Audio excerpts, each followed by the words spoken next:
If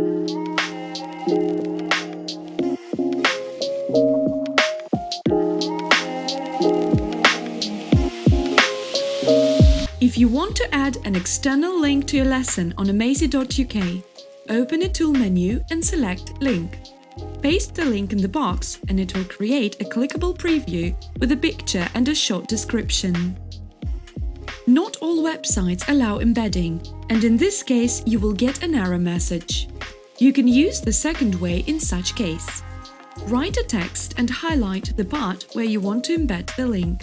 Select the link icon in the pop-up menu and paste the link there.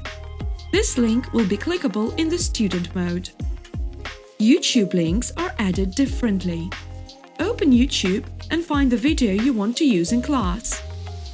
Copy the short address from the address bar or by clicking Share and paste it in the text field on amazee.uk.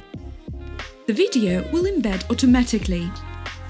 You can make it full screen, turn the subtitles on and off, and even change its speed directly on Amazee.